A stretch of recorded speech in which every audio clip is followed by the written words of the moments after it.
Bom, gente, dentro da programação que a gente havia estabelecido para essa disciplina, até deixa eu abrir aqui o nosso cronograma.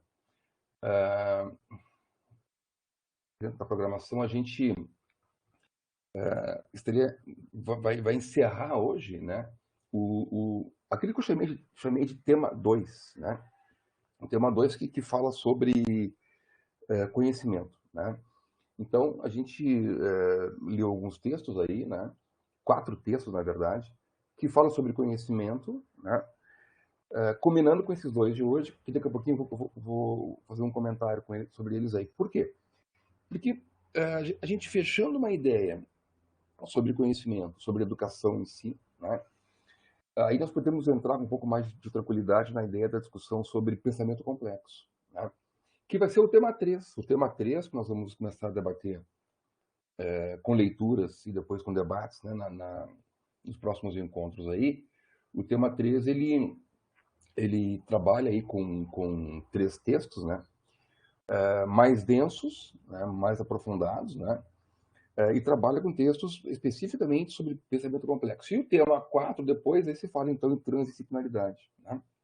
Bom, mas isso só vai ser possível a gente chegar nesse ponto de discussão porque nós primeiro nos preparamos, né? Então, estudando sobre conhecimento, né? Bem, então hoje o tema 2 se encerra com essa discussão, então. Para esse encontro de hoje, para encerrar o tema 2, eu fiz uma sugestão de leitura de 2 textos, né? 2 textos que são separados aí, mais ou menos por uns 50 anos aí, mais ou menos, de tempo de escrita, né? Mas que tem uma linha que é peculiar e que é comum, tá? Obviamente que o Boaventura leu a Hannah Arendt, evidentemente, mas há uma linha que transpassa ambos aí, então, tá? Primeiro, a Hannah Arendt, né, ela escreveu esse texto que a gente trabalhou aqui lá pela metade do século passado, aí, né, anos 50, anos 60, saindo da guerra, da Segunda Guerra, né? Fugindo do nazismo. Quer dizer, achava ela que fugia. Né? Nós vemos ainda hoje, né, manifestações nazistas por aí espalhadas, inclusive no Rio Grande do Sul e em Santa Catarina, né? Recentemente, agora, houve um caso desse aqui, né? Mas essa sopa de acontecimentos da Segunda Guerra, né, é que fermentou aí na cabeça da Hannah para ela escrever esse livro, né, do qual eu destaquei um dos capítulos, né, chamado então A Crise na Educação. Né? Já falo depois sobre ele então aí. O Boaventura, no começo desse século, aí, esse texto dele, acho que 2006, 2007, por aí, né? 86, 87, senhor. O livro de. Começou a escrever em 85, eu fui olhar quando que foi, justamente porque eu imaginei que fosse dar um enfoque nessa questão do tempo. Uhum. 85, e ele publicou em 87, foi um ano depois de eu nascer. Tá certo. Então é isso aí. Uhum. Não, então é isso aí. Então daí dá uns bons 30 e poucos anos aí de diferença aí de um texto para o outro, né? Mas o que ambos têm em comum, né? Ambos são textos falados, né? Ambos são textos que tem uma linguagem muito rápida de se compreender e ler, porque foram textos ditados, falados, né? Depois então transcritos para a forma de livro, então, o que dá uma qualidade diferente aí para o texto que se lê. Mas o texto do Boaventura, que também, então, vejo, não é um texto recente, né? Nem que fosse 50 anos, se seria no começo do século, não é isso, né? Ele também trata de um assunto que ainda hoje está em discussão e que nós já trouxemos aqui em discussão um outro dia desses aí, nas nossas aulas, né? Que é a ideia do paradigma, especialmente na educação.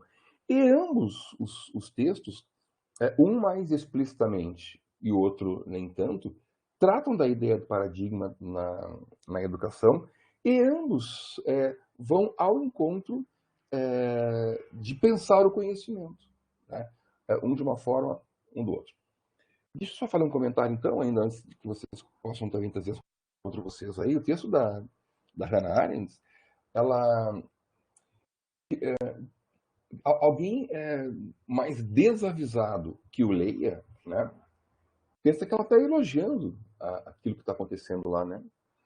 Aquela questão. E veja, é uma questão que ela retrata de como estava a educação nos Estados Unidos anteriormente ao que ela escreveu, obviamente, né? E se nós formos pensar e olhar para o lado um pouquinho, nós vamos ver que aquela situação que acontecia lá nos Estados Unidos, então antes dos anos 50, né, ou no decorrer dos anos 50, é a situação que nós percebemos na escola no Brasil hoje. Né? Os relatos que ela traz lá, do que ela percebia, da crítica que ela faz, a forma como se apresentava a escola nos Estados Unidos naquela época, é como a gente vê nas escolas no Brasil hoje. Né?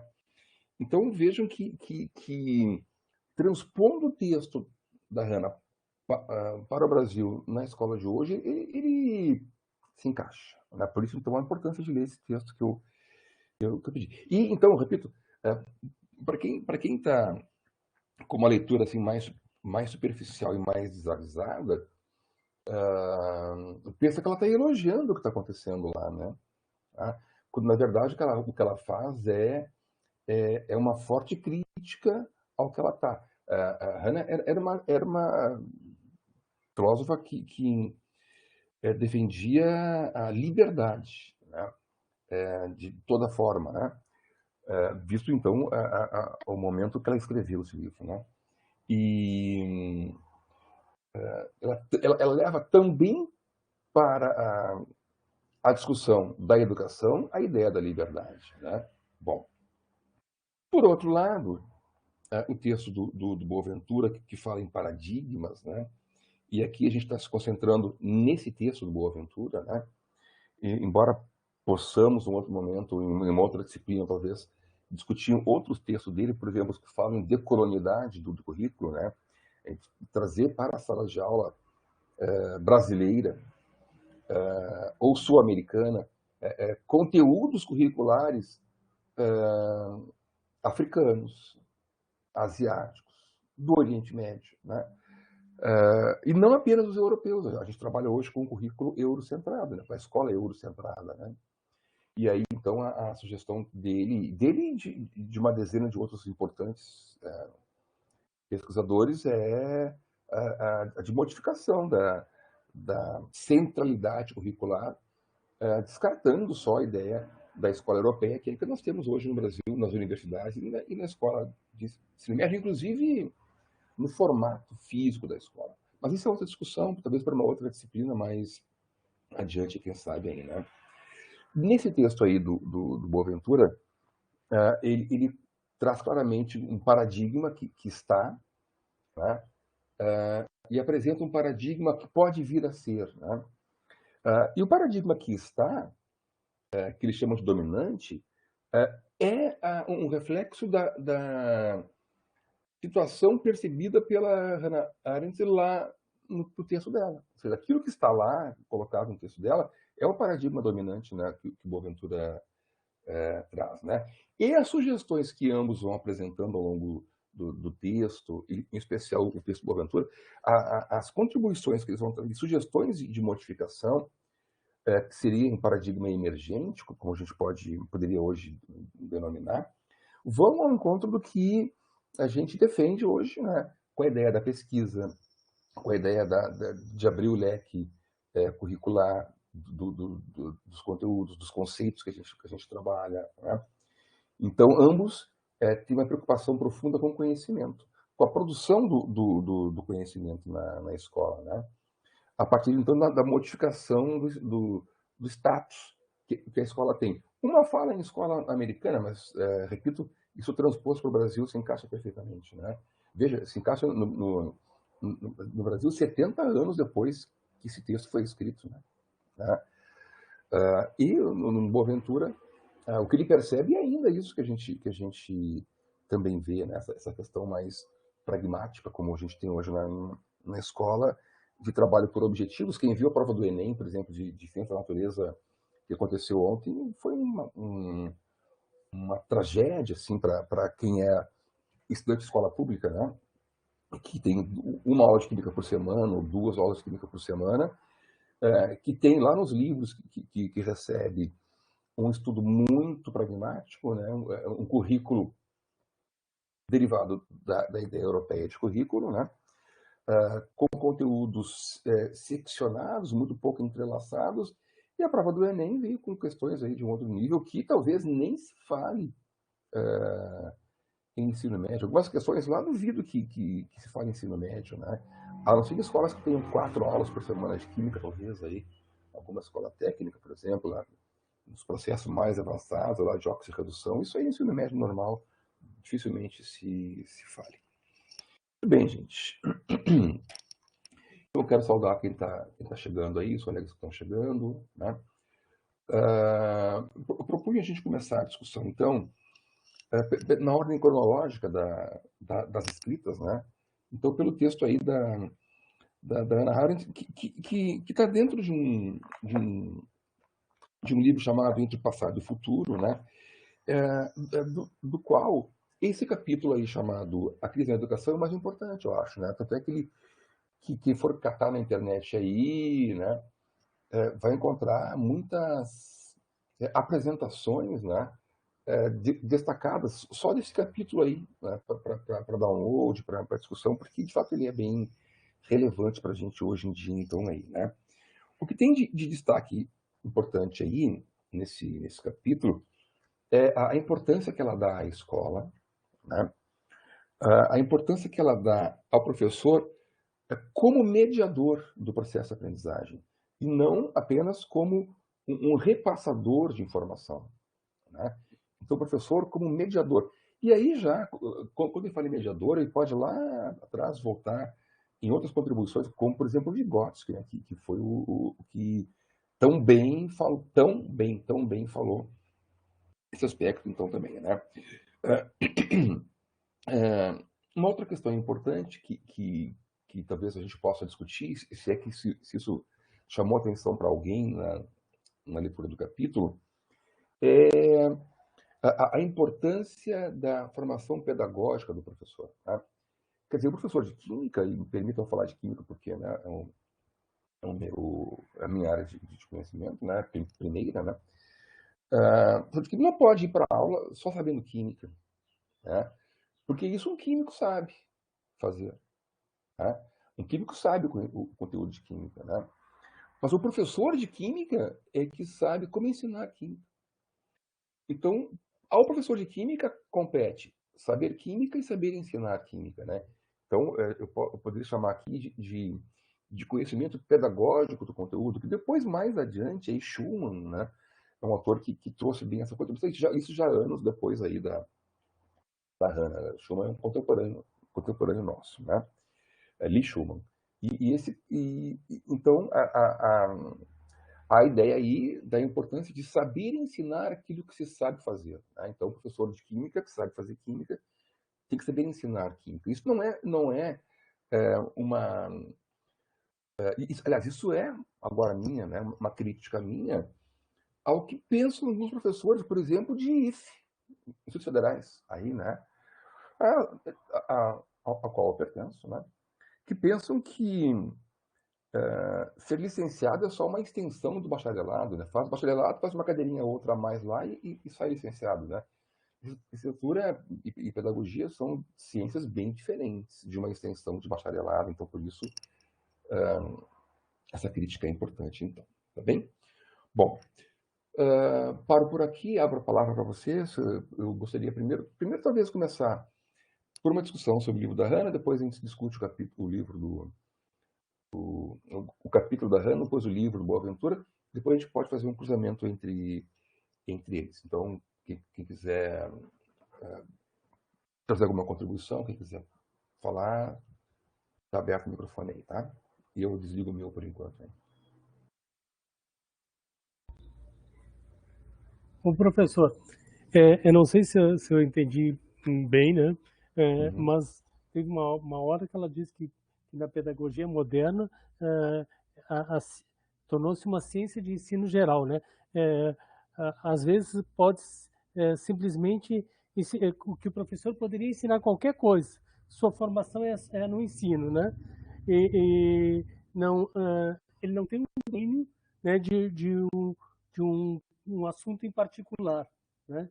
Isso ela colocou como uma pedagogia moderna, né?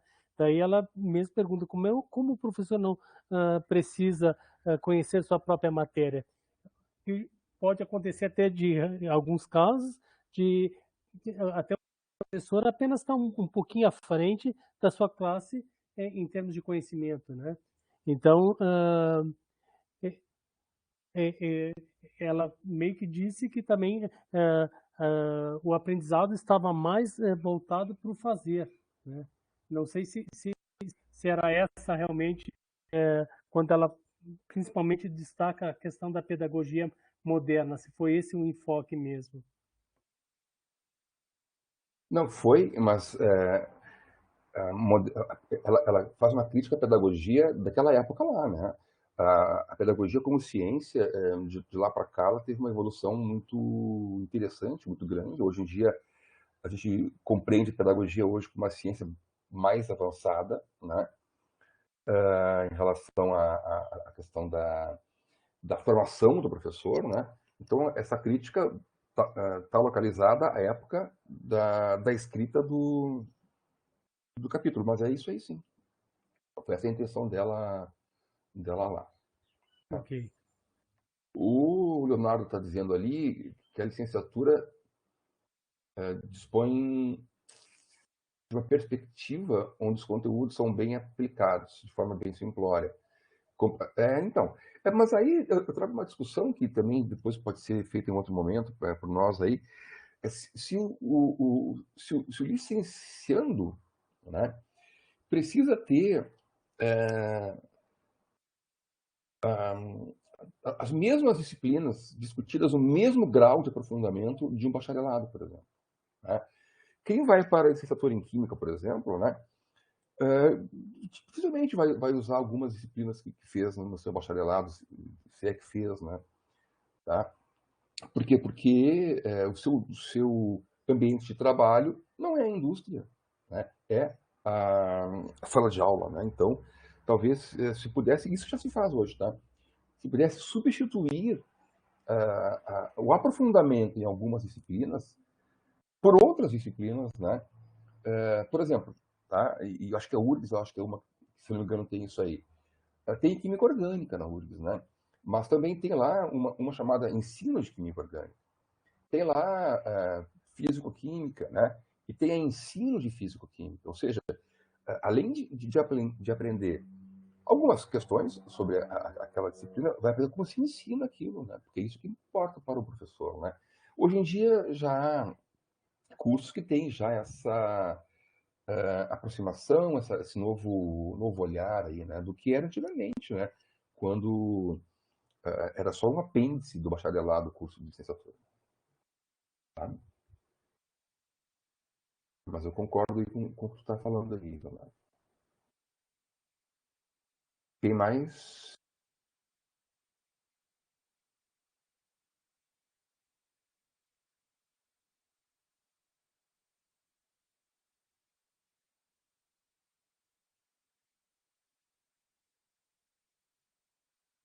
Talvez para abrir a participação dos colegas aí, abrir uma possibilidade de engatar com outros assuntos, mas uma das coisas que estava, enquanto fazia a leitura do livro da Arendt, inicialmente me incomodando, e agora acho que o senhor respondeu isso, assim, na minha cabeça eu ainda não tinha conseguido concluir esse incômodo que me saltou aos olhos, é justamente essa crítica que ela faz à formação do professor, né? Eu sou licenciada em Química e eu fiz algumas disciplinas na pedagogia. E lá, de fato, assim, né, a gente estuda muito sobre a questão do aluno na centralidade do processo educativo, de se pautar na experiência, né, no lúdico, E parecia muito que ela estava criticando, né, de certa maneira, mas muito colocando nessa questão do professor ser também um especialista e subsidiar essa visão de mundo que a criança está construindo, né? Ele ter o conhecimento, fazer essa ponte que o senhor colocou. E eu pensava justamente isso, né? Que a pedagogia hoje ela já tinha respondido muito desses questionamentos que ela levanta, né? Um deles é essa questão da relação da valorização, né, do conhecimento construído historicamente, mas também atrelada à questão da prática, né, da centralidade do aluno. E aí cai na questão da autoridade, que ainda estou querendo entender, assim, que vejo na prática em sala de aula, que talvez uma das situações que esteja levando para uma mudança de paradigma, não sei, aí estou viajando, que uma problemática do aluno lidar com a questão da autoridade e vice-versa, assim, né? E aí vou acabando minha fala dizendo que essa questão da autoridade, então, ainda é uma questão que não consegui ajustar, entender o que ela trouxe exatamente. Eu tive Sim, desculpa. Fala, Jô, você vai falar. entendimento de autoridade que tem mais a ver com a prática do professor mesmo, né? Porque tem ali a questão que ela colocou, que tem ali a autoridade, né? E a outra ponto é a competência. Aí ali a competência e os aprendizados e conhecimento que são específicos da área do professor, ele vai ter essa construção durante a formação dele. A autoridade, claro que também a gente vê isso nas cadeiras de pedagogias integradas e tal, mas a autoridade do professor está mais na presença dele em sala de aula, de conhecer o seu aluno, de ler o que eles escrevem, de entender o que eles pensam, de debater, aquelas vivências de sala de aula mesmo. Não a autoridade de ser autoritário, né? Isso foi o que eu entendi, porque que tu pode ser uma pessoa muito qualificada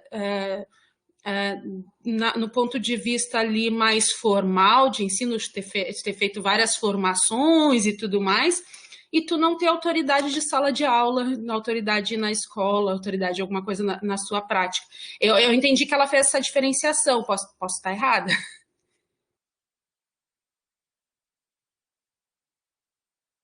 Não, acho que esse é um caminho, sim, né?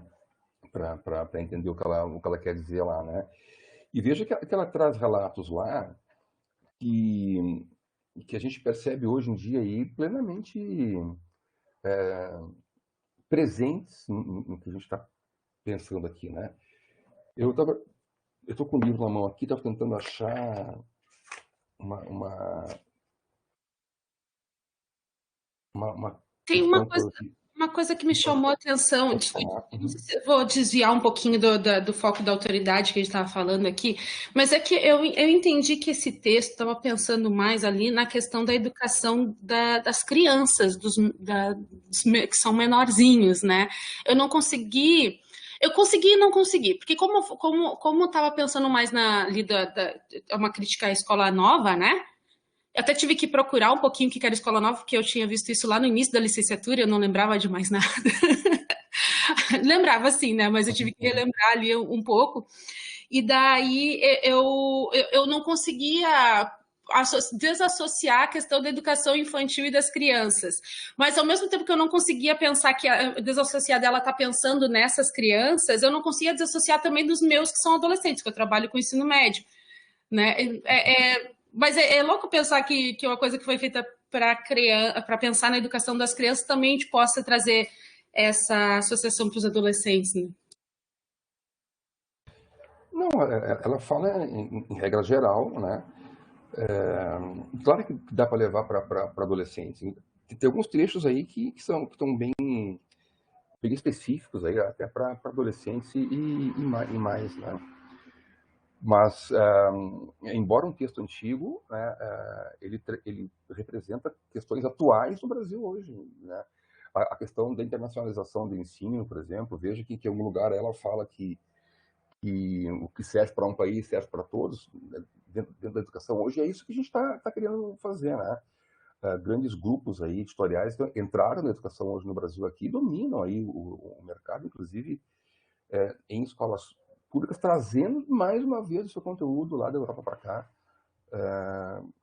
tomando conta aí das decisões, inclusive dentro do MEC.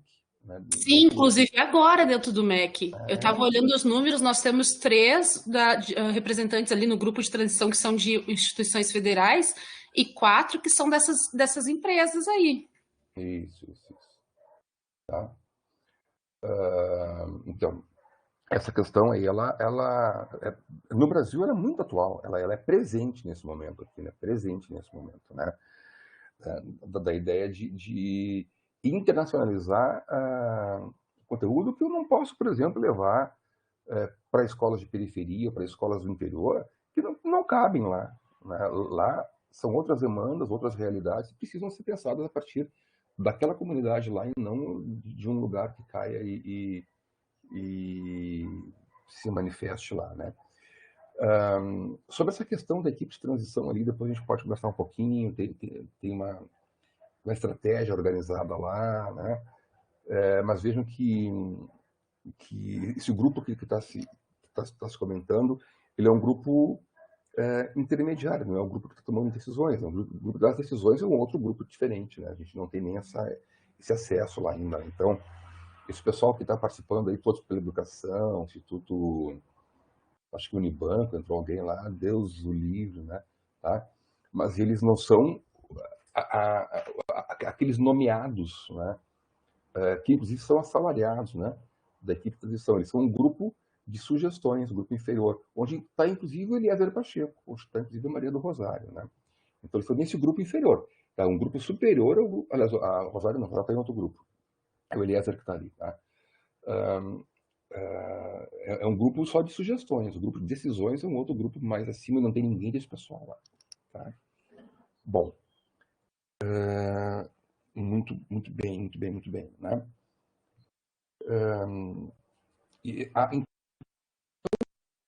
Então, passa aí nessa parte inicial do texto da Hannah é a questão da intencionalidade da crise na educação, né? Veja, há 2 anos atrás, houve a intencionalidade de provocar crise nas universidades para vender as universidades, né? Lembra como é que chamava aquele projeto lá do Ventralbe? Eu já esqueci o nome. Futuris. Aliás, felizmente esqueci antes desse.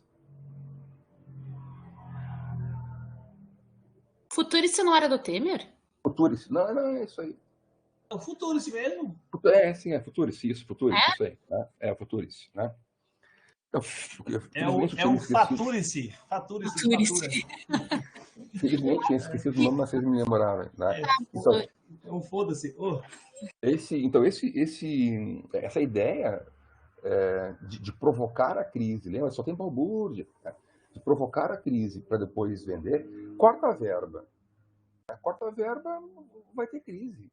A notícia de ontem é que vai ter mais um corte de orçamento de agora até o fim do ano aí, né? Aí provoca uma crise. E aí ela não consegue se sustentar. Tá vendo? Ó, não funciona, vão ter que vender. Né? Então, a crise provocada na educação ela é proposital. Né? E vejo que não é de hoje. Né? E vejo que isso hoje no Brasil está presente clarissimamente, aí, pelo menos para mim. Né? O que faz com que a educação, suas decisões, né, suas orientações, né, seu planejamento, né, que não pode ser de 4 anos, né, não pode ser de 3 anos. A gente muda o planejamento da educação em grupos de 3 ou 4 anos, né? Ela não pode ser uma política de governo, né? Ela tem que se localizar como política de Estado, e o Estado tem que tocar à frente isso, não importa qual seja a orientação ideológica que se apresente ali, né? Mas como o que se faz no Brasil é tratar a educação como política de governo. Cada governo que assume busca lá alguma outra indicação diferente, né? Muito bem. Gente, eu quero dar prioridade para quem fala aqui, porque se a gente for ficar lendo ali, a gente não presta atenção no que está falando aqui, né? Daí fica um samba sem pé nem cabeça.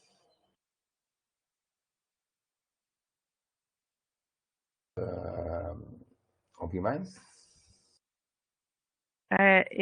Licença, professor, porque eu levantei a mão lá em cima, mas como você estava falando... eu não vi, desculpa, tá com a mãozinha lá, é verdade. Não, eu estava interessada muito no que o senhor estava falando.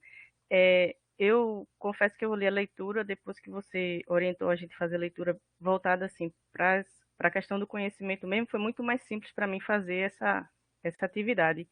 E eu achei o texto dela mais denso do que o do Boaventura. Não sei se isso é uma opinião de todos, mas eu achei que ela foi mais, foi mais difícil para mim lê-lo. Mas eu destaquei aqui um trecho que eu gostei muito em relação ao conhecimento, que foi quando ela fala do terceiro pressuposto básico, lá na página 153, onde ela informa que só é possível conhecer e compreender aquilo que nós fazemos, né? E eu acho que isso realmente, dentro de sala de aula, como é que você vai conseguir passar esse ensinamento para pessoas se nem sempre você tem a possibilidade de que seus alunos eles executem aquilo que você teve possibilidade dentro de uma graduação, por exemplo, que você falou assim, não, você tem conhecimento de química, certo, você passou 5 anos, 4 anos estudando química, mas quando você vai para a sala de aula, você tem uma disciplina, e essa disciplina abarca muito conteúdo. Você não pode necessariamente fazer com que todos tenham conhecimento amplo acerca daquela disciplina que você teve a possibilidade de fazer durante 5 anos. Então, nem sempre é tão fácil assim. É onde entra a política que, se você não fizer da forma correta, que dê meios para que os professores tenham condições de ensinar de uma forma bastante abrangente o que é possível e importante dos alunos compreenderem, você nunca vai atingir seu objetivo final. É muito difícil você realmente assimilar um conhecimento se você não coloca em prática, às vezes, dependendo do que seja. A gente chegar na sala de aula significa que a gente vai estar com escolhas basicamente de outros, não nossas, né? Tá? E aí a gente sempre vai achar que aquilo que a gente vai ensinar é a coisa mais importante do planeta, né? Para nós talvez até possa ser, mas para os alunos talvez não tenha interesse nenhum. Né? Tudo bem, gente. Quem mais?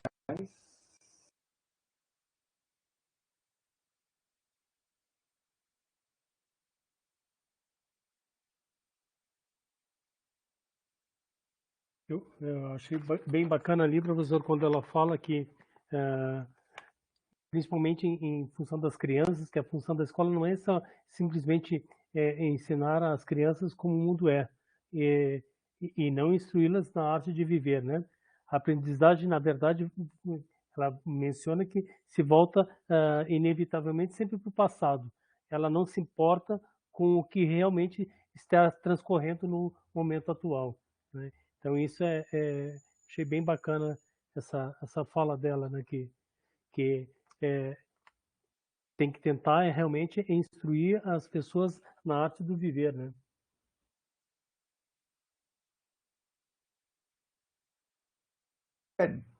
Tem alguma leitura que a gente depois pode fazer, eu acho que o Daniel está por aí, ele pode também contribuir, que é a ideia da escola permitir o tempo livre para os alunos, né?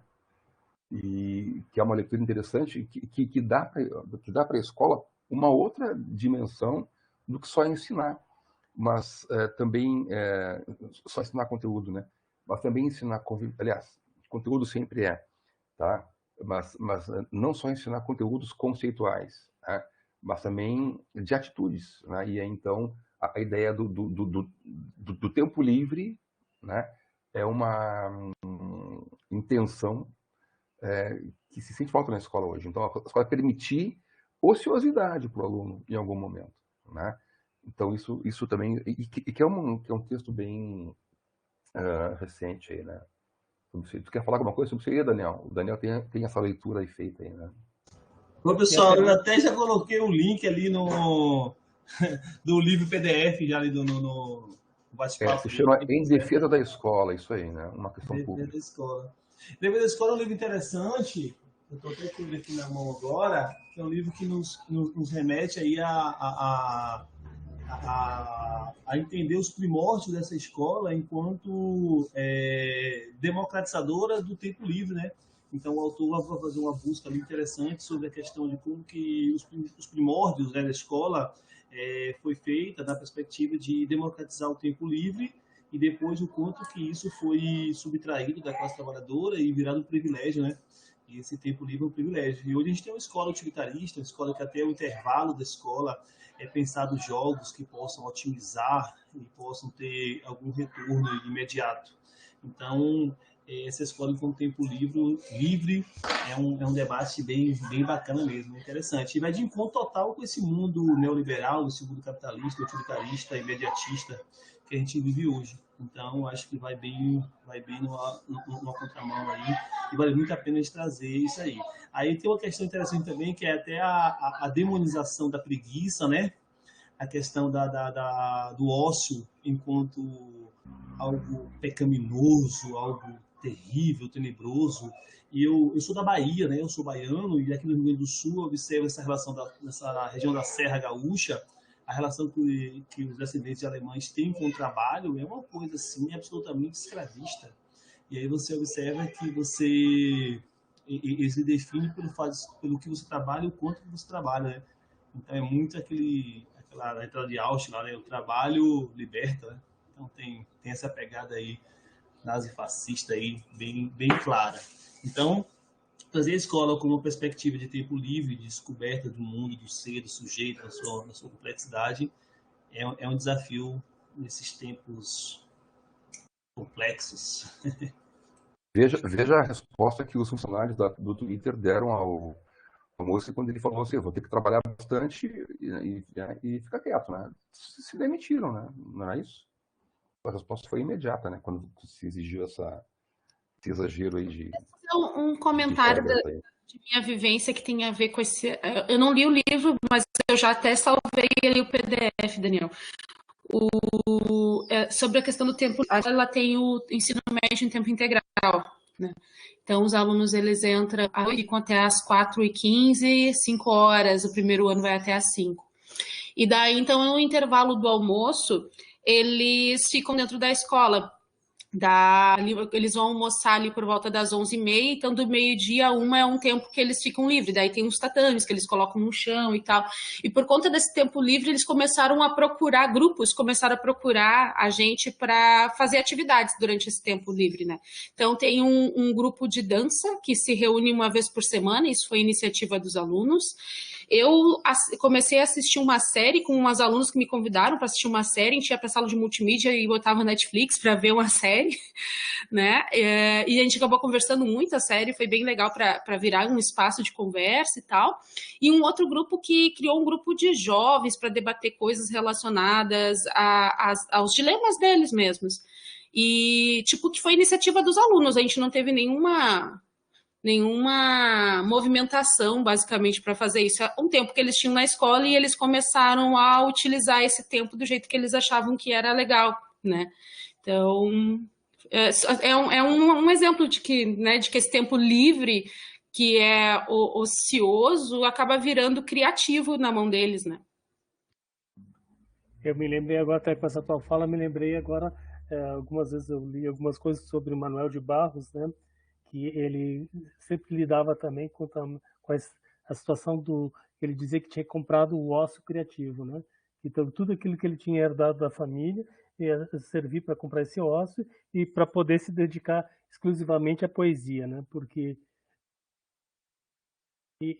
realmente isso é importantíssimo, né? Que as pessoas tenham esse ócio criativo, né? Que elas possam ter o tempo livre também para desenvolver, assim também como as escolas também que permitem que o aluno também escolha partes do seu currículo, né? Quais as disciplinas ele tem interesse também em... Não é criativo, Daniel? Eu não entendi o que tu quis dizer com isso. Deixa só um comentário, porque olha só, a gente acaba muitas vezes reproduzindo uma narrativa que é a narrativa que a gente absorve, né? Isso é natural. E aí o que acontece? Quando a gente fala em ócio criativo, dá a ideia até que o momento do ócio seja um momento que tenha uma criação, entendeu? Que se crie algo, entendeu? E quando se pensa em criação, se pensa em produção, correto? Então, é o ócio pelo ócio, é o ócio pela contemplação, é o ócio muitas vezes pela autodescoberta, é o ócio que não necessariamente vai ter uma criação, ter uma produção, entendeu? Então, quando a gente coloca o ócio criativo, a gente trabalha toda a perspectiva de produção, entendeu? Então, a gente pensa que nosso aluno é como a escola é como se fosse uma fábrica que tem que ser produzido conhecimento, tem que ser produzido algo o tempo todo. Então, isso aí é algo que é justamente isso que o livro vai Mas eu não sei se eu ajudar enxergaria como um a ócio rebater. criativo.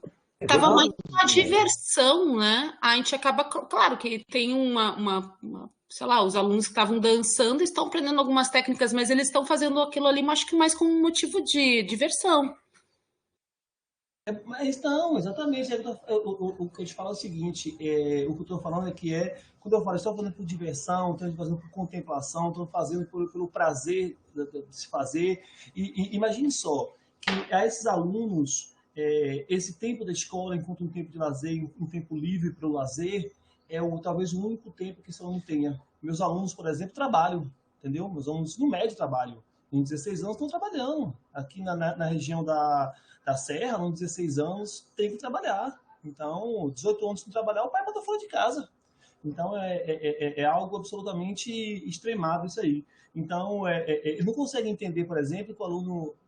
Mas teve esse problema na pandemia. A gente teve aula remota e o pai não entendia que o aluno tinha que ter um turno para estar estudando. Ele achava que a remota não era aula, não. Que ele poderia fazer isso em qualquer outro horário, mas que tinha que estar trabalhando. Então, a gente reproduz, de certa forma, essa lógica de ter que fazer alguma coisa. Da forma que você falou, Josiane, você colocou uma série de possibilidades para os alunos. Alguns foram dançar, outros foram ver série, etc. Tipo assim, sempre tem alguma coisa direcionada, entendeu? Então, por mais que venham deles, mas vindo deles porque eles estão reproduzindo uma lógica, entendeu? É igual quando eu chego pro meu aluno e falo que eu não vou fazer prova. Não deu o livre, quando eu chego pro meu aluno e falo que eu não vou fazer prova, a maioria vai achar ruim, porque eles vão reproduzir a ideia de que química tem que ter uma prova difícil, ou etc, entendeu? Eles não conseguem entender, porque eles reproduzem isso, entendeu? Sim. Isso já entra numa outra questão aí até do inconsciente coletivo, né? Daí é uma discussão já mais aprofundada que vai para o lado da psicanálise e também é importante aí. Para responder para a Elenei, sim, a gente estava discutindo o capítulo da Hannah, mas aí nós derivamos para sobre um tema que aparece lá, nós derivamos para uma discussão que puxou para um outro livro. A gente está então esse debate, mas a gente está discutindo sim o livro ali, tá? Muito bem. Nem é Freud ali, o Daniel ali, eu vou mais pelo Yang. O Yang é o cara que a gente pode botar os pés aí no chão, que nos apoia quando a gente precisar ali. Ele explica bem essa questão aí do inconsciente coletivo e de algumas questões que a gente assume sem saber por que assume, né? Por exemplo, para fazer prova, por exemplo, matemática é difícil, né? Por que, né? Ainda sem ter a vivência sobre a questão, a gente já assume uma posição, porque isso já está posto aí para a gente. Muito bem. Muito bem, então. Tem uma outra coisa agora, voltando para o assunto da crise da educação, né? Que chegou numa parte ali do texto que eu entendi o seguinte, que ela colocou essa crise da educação como parte de uma crise maior, que seria a crise da modernidade. Isso? Então, Lembra que ela está saindo da Segunda Guerra, né? Sim, Aí eu fiz uma associação. Sempre que a gente tem uma crise maior, mais global, a gente vai ter também uma crise na educação. E, então, por isso que a gente esteja vendo isso de novo agora e associando isso. Ela fala em algum momento lá que nós discutimos aqui antes, que a crise na educação, primeiro que ela é intencional, né? E segundo que ela é promovida pelo mercado. O mercado promove essa crise, porque o mercado não tem... não interessa ao grande mercado uma educação de qualidade. Pelo contrário, né? Quanto menor for a capacidade de argumentação e de conhecimento do sujeito, mais facilmente ele é dominado aí pelo mercado e vai trabalhar, tá? Ao invés de só poder assistir a aula, tá? Hoje, pelo menos, hoje, por exemplo, eu estava numa reunião hoje de manhã, uma banca hoje de manhã, uma banca, né? E estava presente na banca o diretor de um outro campus do IFE, né? E eles receberam alunos lá para conhecer o campus, né? E para fazer faculdade, né? E disse, olha, aqui tem um curso de engenharia, né? Mas nem era engenharia, era informática, curso de informática, né? Ciência e computação. A gente tem o curso aqui, e a Universidade Federal tem um conceito maior do conceito da concorrente aqui particular na cidade, lá em Passo Fundo, que é a UPF, né? E é de graça, tem chance de ter bolsas, né? Mas o que eles preferem, os alunos lá? Preferem estudar à noite, trabalhar ao longo do dia e ganhar um salário que apenas pague a universidade, mas para estar trabalhando. Ou seja, eles vão ocupar o tempo inteiro deles, durante o dia com trabalho, à noite com a faculdade, ao invés de irem para o IFSU, lá, né, que é um curso com conceito maior, que ao longo do dia sobraria um turno, manhã ou tarde, sobraria um outro turno do dia, sobraria a noite para descansar, para produzir, para não fazer nada, para ir para um parque, para ficar sentado embaixo de uma árvore, mas ainda com a chance de se envolver em projetos e ganhar bolsa, mas não é interessante. O interessante é trabalhar, ganhar pouco e pagar o próprio curso à noite. Então essa ideia da obrigação do trabalho para o estudante também está colocada aí, né? E está colocada aí, e mesmo que não seja necessário nesse caso, né? E já vem também dentro da concepção de evolução que essas pessoas têm aí nesse tempo, então. Então essa crise ela é intencional, né? Ela é provocada, geralmente, no Brasil, ela geralmente é uma crise importada, né? Porque a educação no Brasil, há algum tempo, ela está dominada pelas pessoas. Vejam que um PNLD recente, não foi esses últimos aí, o primeiro PNLD lá do Temer, né? Assim que deu o golpe na Dilma, o Temer programou um PNLD de 2018, talvez ali, né? E quem organizou o PNLD, que é a escolha dos livros, foi uma editora. Ou seja, é o cúmulo do absurdo, cúmulo do absurdo. Aí depois, aí os próximos, aí já não foi mais, aí foi a Federal de Alagoas que organizou, promoveu, então já um pouco mais próximo, então, aí, então. Tá? Bem. Muito bem. Alguém mais? Tem gente que não falou nada ainda hoje aí? Só ouvindo as discussões? Professor, outro ponto que também que é bacana, que ela traz também, é a preocupação dela em relação ao mundo, aí que dá para notar que ela é do pós-guerra, né, que ela a preocupação com a educação ela acha que o ponto de realmente a educação é necessária se a pessoa ama o mundo bastante para assumir a responsabilidade por ele, né? Então, o período de crise que eles estavam vivendo pós-guerra, ou qualquer outra, por exemplo, a situação ambiental que tem ocorrido, né? Mostrar esse tipo de coisa para as crianças, para os jovens que estão renovando, né? Salvar de uma determinada ruína aquilo que é inevitável que seja renovado, né? Então, é necessário que realmente a gente ame na educação, né? O bastante para que a gente não deixe realmente abandonado as novas gerações ao seu léu, né? Ao acaso do que vai vir sem tentar realmente tentar solucionar aquelas crises que estão vivendo momentaneamente, né?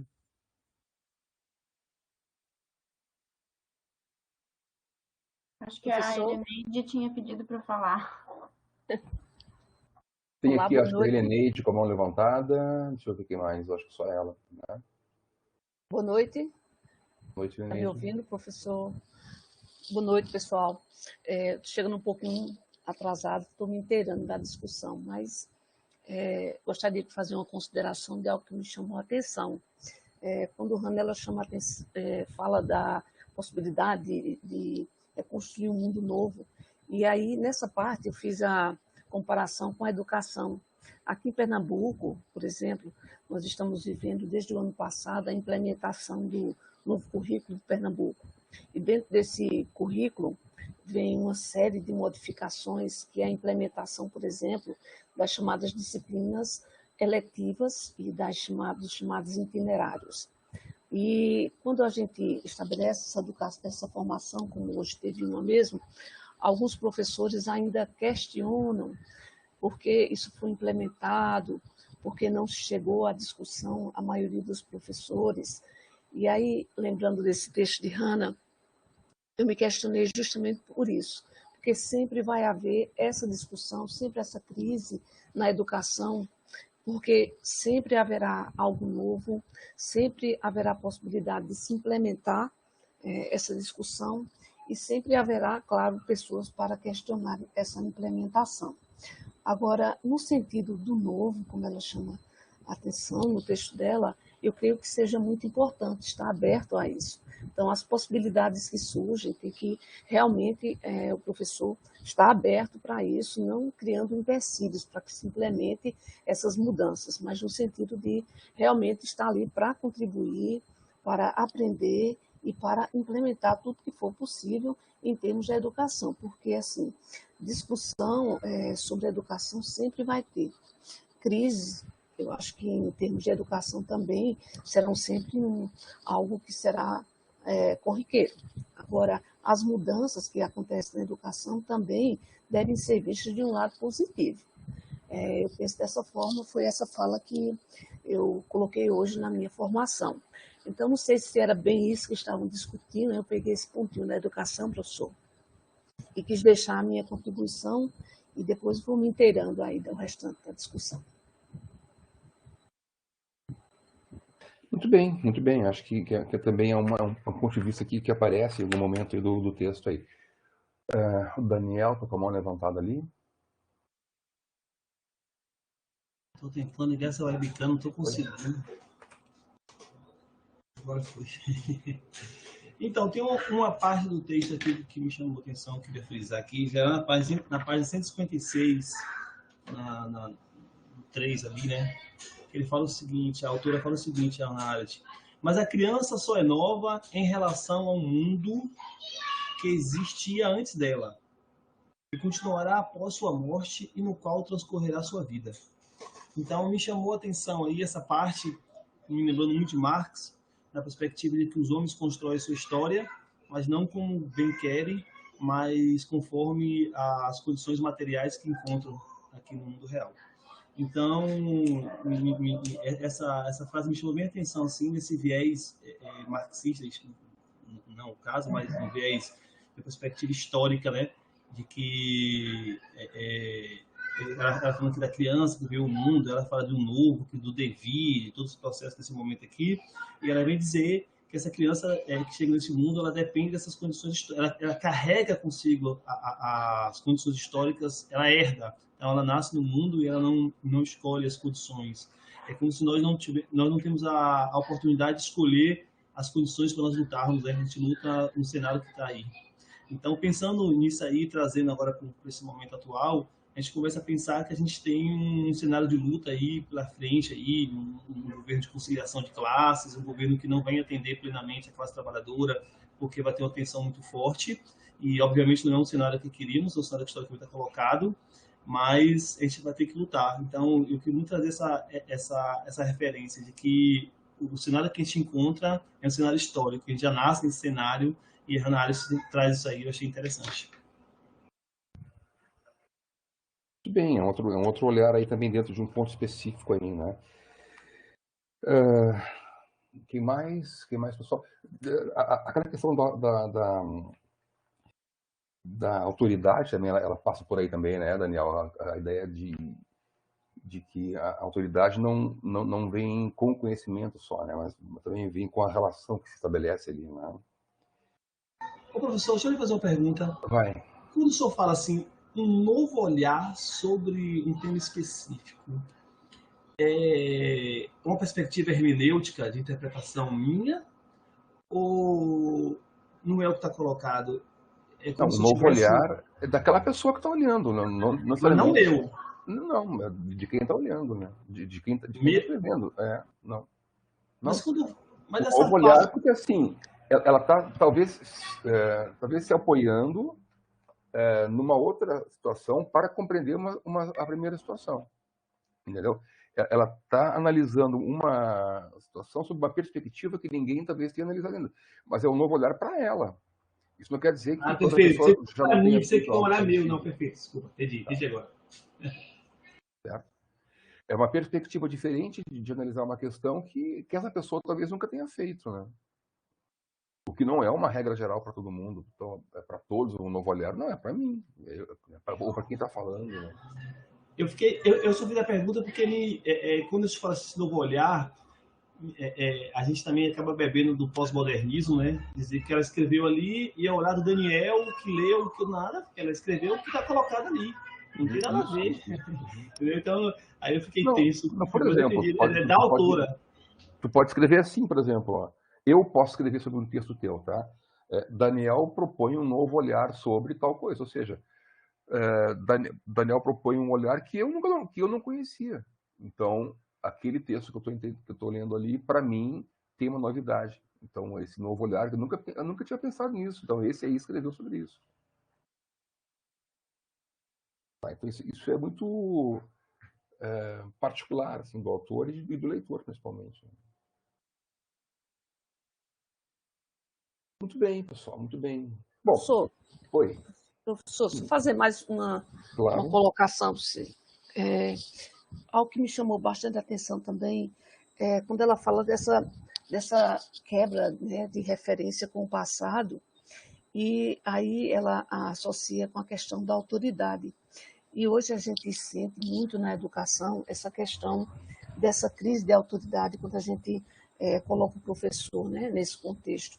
Porque se os alunos já vêm de um núcleo familiar onde esse respeito ele está, né, sofrendo esse esfacelamento, ou seja, não há o respeito com as pessoas mais velhas, não há respeito com minorias, a questão do preconceito ainda vem arraigado, e a gente passa a perceber isso dentro da sala de aula, quando o aluno questiona a autoridade do professor, quando os pais vêm para a reunião, né, e conversam conosco, no caso eu coordenadora, e vai questionar o que o professor está direcionando em sala de aula, que não deve ser assim.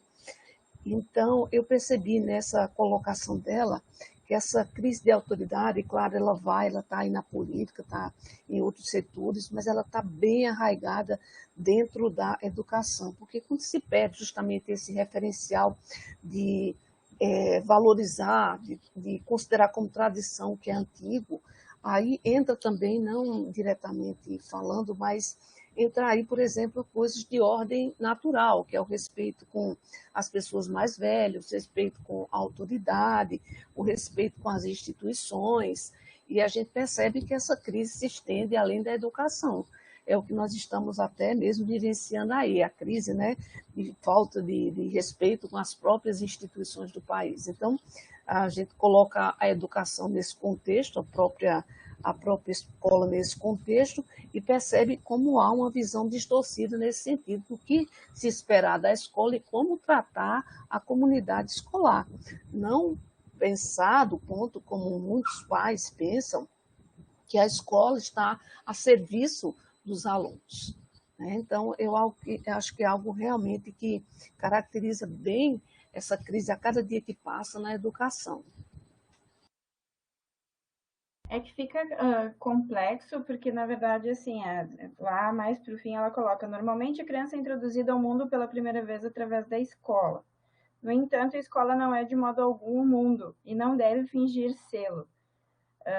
E aí ela continua, né? Porque, na verdade, assim, se em algumas escolas os pais pensam, né, que a escola está para os alunos, a serviço dos alunos, em outras, então, os pais questionam aquilo que a escola faz, justamente porque eles acham que o caderno cheio é que está demonstrando que o aluno está aprendendo ou não, ou que os professores estão fazendo alguma coisa pelos alunos. Então, mais uma vez, os professores têm que estar se justificando, têm que estar explicando por que está fazendo daquela forma e não de outra, né? Porque, na minha época não era assim. Na minha época, o bom é que a gente repetia 15 vezes até aprender, né? Então, é complexo isso, porque aí a gente tem que entrar em choque com aquela escola que as pessoas tinham antigamente. E aí que se deu a tal da escola cívico-militar, né? Aí que ela achou uma se espalhar por aí, né? Isso. Embora seja ilegal e inconstitucional, né? Eu entendi a escola também como um espaço de transição, né? Daí seria. Quando falou ali que a família seria o que protege do mundo, entrou em conflito muito com algumas experiências que eu tenho com alunos. Nem toda família faz isso, né? Mas aí seria a escola o espaço que prepara para o mundo, daí seria um espaço de transição. Foi isso que eu entendi ali dessa parte da escola em relação ao mundo. A questão da... Para que serve a escola, né? Isso é uma discussão que a gente vai poder também fazer em algum momento. Né? Serve só para ensinar? Qual é a diferença entre ensinar e educar? Por que os programas aqui são em educação e não são em ensino? Né? Tá? Então, eu posso participar de programa de educação, mas aí eu acho que não é a função do professor educar. Bom, a gente pode discutir a função da escola, né? Mas, de uma forma ou outra, seja ensinando, seja propiciando o tempo livre, seja educando, né? A função da escola, pelo menos do meu modo particular de enxergar, é da inserção do estudante como sujeito numa comunidade. Tá? Dar condição àquele sujeito de fazer parte de uma comunidade, né? Da comunidade do seu bairro, da comunidade científica, da comunidade de leitura de um certo ambiente. Então, essa apresentação e essa formação, eu acho que a escola que faz.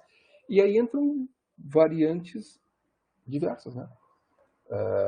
Os conteúdos conceituais, os conteúdos procedimentais, os conteúdos atitudinais, né? A ideia da formação, a ideia da educação, né?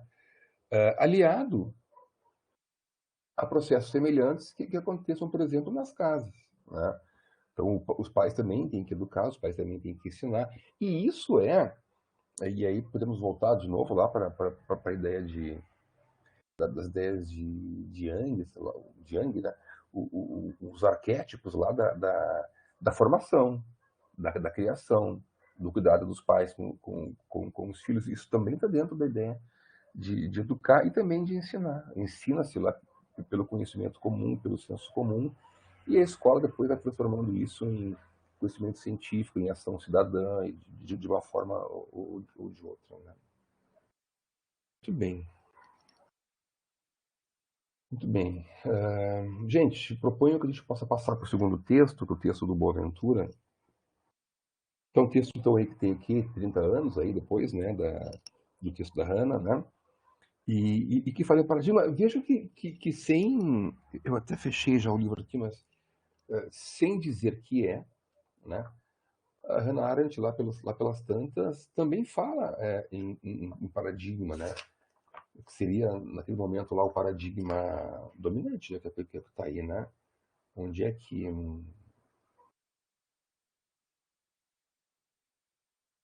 Onde é que está isso aí? Eu marquei aqui no livro, mas agora, sob pressão, não devo achar, né? Que eu estou com um livro aqui, então aqui a numeração da minha página não é a mesma de vocês aí, né? Mas é dentro do item 1 ainda lá do livro, tá? E lá pelas tantas, ela escreve assim: quem quer que queira educar adultos, na realidade, pretende agir como guardião e impedi-los de atividade política. Né? Como não se pode educar adultos, a palavra educação soa mal em política. O que há é um simulacro da educação, enquanto o objetivo real é a coerção sem o uso da força. Quem desejar seriamente criar uma nova ordem política mediante a educação, isto é, nem através da força e coação, nem através da persuasão, se verá obrigado à pavorosa conclusão platônica, o banimento de todas as pessoas mais velhas do Estado a ser fundado, ou seja, eliminar a criação a partir da história, a partir da tradição, a partir da hereditariedade. Então, essa é a ideia que se estabelece aqui dentro da ideia de texto. Muito bem. Então, se não se opõe, proponho que a gente possa passar para outro texto, até para ver alguma relação entre eles, né, que me interessa aqui, né? E essa relação entre eles, deixa eu só abrir aqui esse texto, sim, eu estou com ele aqui no PDF, texto de Boaventura, que foi uma fala, foi um discurso que ele fez, né, depois ele foi transcrito, e isso tem uma característica na escrita, ela é mais simples, né? Então, talvez por isso a ideia da dificuldade de ler um texto e facilidade de ler um outro texto, né? Porque a pessoa vai falando, e aí isso depois vai se organizando de maneira mais autônoma. E quem escreve direto pensa, articula um pouco diferente, talvez, aí o seu texto, né? Bom, na ideia do texto e veja que o texto aí a cópia que eu coloquei para vocês aí do Boaventura é uma cópia marcada, né? Tem marcas de leitura já, né, de um outro leitor, né? O que significa que é uma coisa interessante. Quer dizer, será que aquilo que era importante para o outro é importante para mim? Será que quando eu marquei o texto, o meu está marcado aqui, né? Será que eu marquei as mesmas coisas que o outro leitor marcou? Ou eu marquei diferente? Ou concordo ou discordo dele? Isso é uma leitura. Eu tive um professor no doutorado que tinha uma disciplina onde a gente lia livros e via filmes, né? Que tinha um certo contexto, né? E os livros ele que emprestava. Daí nós tínhamos que marcar nos livros. Então a gente pegava livros com marcações de 3, 4 pessoas já que tinham lido isso antes, em anos anteriores. Então, às vezes se sobrepunham as marcações, às vezes eram diferentes. Bom, havia comentários dos lados, nas margens. Era uma estratégia de discussão, né? Bom, o livro, e aqui do Boaventura, veja, é um livro inteiro, é um livro curto, o livro se lê aí em uma hora e um pouquinho, lê, né? E é bem objetivo, né? Ele protesta contra uma situação da educação, né? Que é a mesma situação que foi percebida lá pela Hannah 30 anos antes, né, dentro dessa questão aí, né? E propõe um ou outro encaminhamento aí ao futuro. Ele traz algumas críticas bem interessantes, né? E críticas que a gente percebe facilmente hoje em dia, né? Veja, hoje esse livro, então, ele é da década de 80, isso aí, né? Então, a gente tem aí já aí um bom tempo aí de... Não, aqui é triste, ó. Daqui a pouco passa o carro do ovo aí também, né? Vocês vão ouvir o preço do ovo. Então, a gente vai perceber que as coisas que eles falam lá ainda são percebidas por nós, então, aí. Eu quero começar com um destaque aqui no livro, no capítulo, no livro, né, do Boaventura, lá na página 21, né, onde ele fala assim que a racionalidade científica é um modelo totalitário. A gente não abre mão, né? Quer dizer, veja, por exemplo, o Enem ontem, é isso. Quer dizer, se usava a ciência ali como determinante da pessoa poder acessar a universidade ou não, né? Mas não é bem esse o aspecto, mas como ideia, né? Ou seja, só a ciência diz a verdade. Como a gente sabe que a ciência não diz a verdade, ela tem uma verdade parcial, né? Até um certo momento que depois pode ser logo adiante ali melhorada ou até negada. Na medida em que nega o caráter racional a todas as formas de conhecimento que não se pautam pelos princípios epistemológicos e pelos seus métodos, Descartes, né? Então aqui tem uma crítica aí a Descartes e a sua Isso é pragmatismo. Assim, só o que se encaixa no gabarito é que pode funcionar. Né? Isso para a ciência mais dura, tem um encaminhamento. Mas para a escola, isso é adequado? Né? Para eu pensar em educação e proporcionar conhecimento ao estudante, né? Na cabeça do estudante, isso é adequado eu usar um gabarito? E o que não está naquele gabarito ali, encaixado ali, eu devo descartar? Tá? Então, a crítica que o Boaventura traz aí é sobre, nesse trecho, né? É sobre isso que está colocado, embora todo o desgosto que o Daniel tem pelo Boaventura. Muito bem, deixa eu abrir a palavra aí, depois a gente vai conversando aí ao longo dos trechos aí. Alguém quer iniciar? Posso fazer, professor, uma Claro, consideração? vai lá. O que eu observei entre os dois textos, a similaridade de um e outro, é que a Hannah, ela chama atenção para a questão do desfacelamento da tradição do passado, e não se considerar o passado como modelo para o futuro, e aí entra a educação. E Boaventura também vem trazendo esse questionamento quando ele chama atenção para o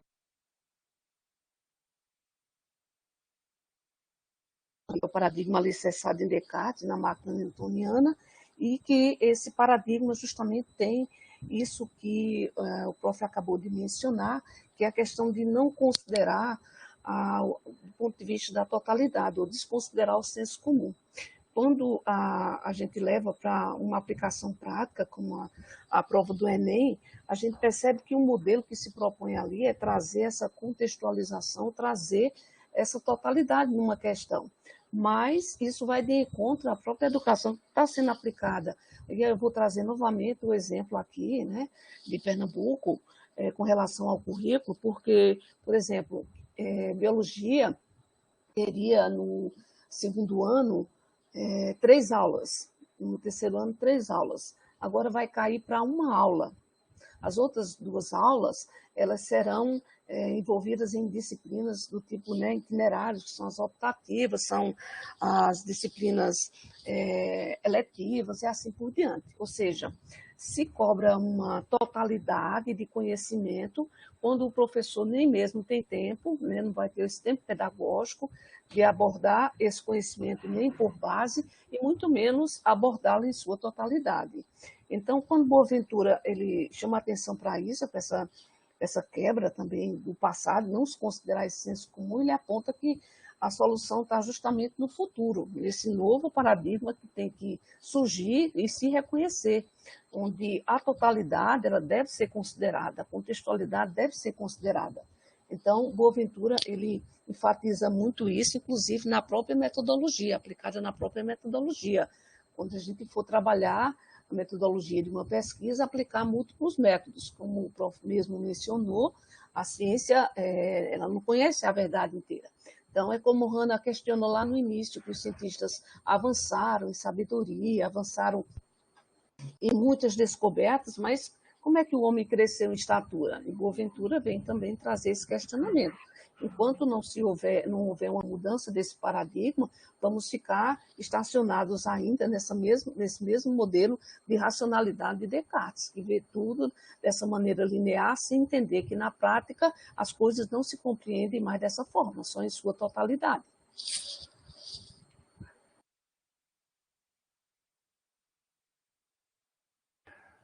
Daniel, quer falar, né?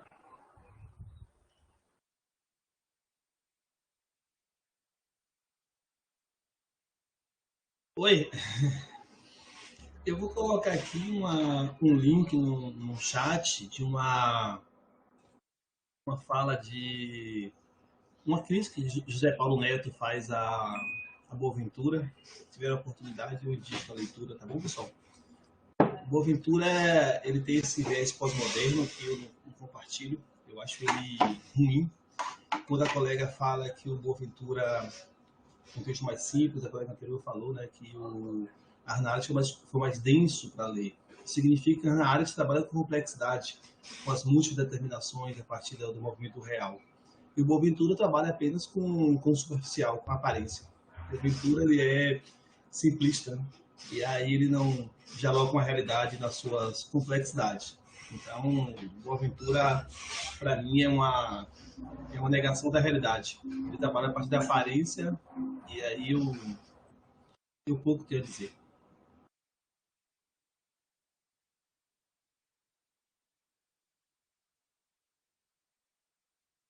Tudo bem. Alguém mais?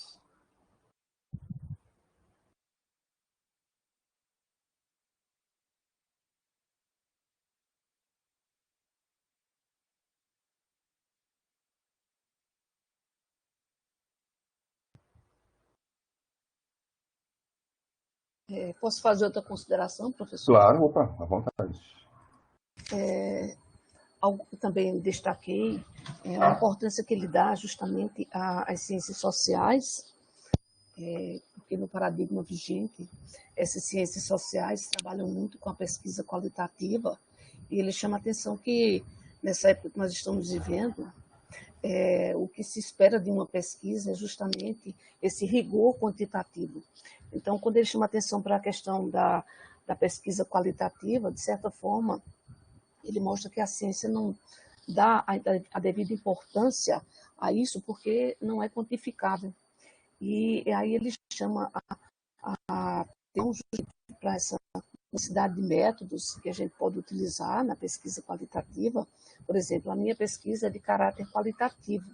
Então, ao fazer essa leitura, a gente compreende e também sabe, na prática, que precisa utilizar múltiplos métodos, não só esse método qualitativo, mas, ao mesmo tempo, percebe que é uma identificação da ciência mesmo, essa questão de perceber o quantitativo como exato, porque está vinculado mesmo a esse paradigma antigo, né, esse paradigma aí da racionalidade de Descartes.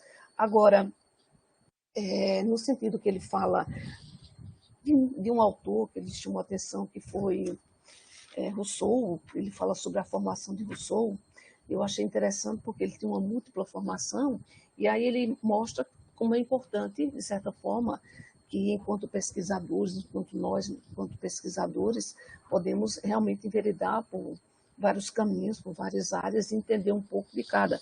É claro que a gente termina se dedicando muito mais à nossa área, mas o fato de enveredar por essas outras áreas durante a nossa pesquisa aumenta justamente essa possibilidade de abranger muito mais aquilo que a gente vai, né, por expectativa, defender. E aí ele traz algo que, para mim, é muito interessante, já que a minha pesquisa aborda, que é o caráter transdisciplinar, porque, de qualquer forma, o Rousseau, por ter múltiplas formações, se torna, de certa forma, transdisciplinar. Então, à medida que trabalhamos uma temática desse ponto de vista, aí passamos a entender que, realmente, quanto mais métodos aplicamos, que é como ele defende, eu achei positivo nesse aspecto, mais podemos abranger esse conhecimento.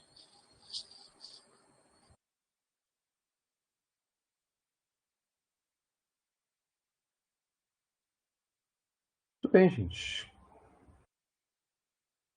Quem mais lê o texto aí? Quem quer fazer uma relação entre ambos?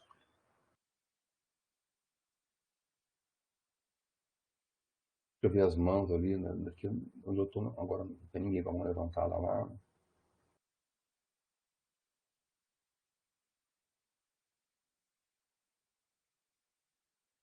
Ninguém mais aí? Luzira, pode falar.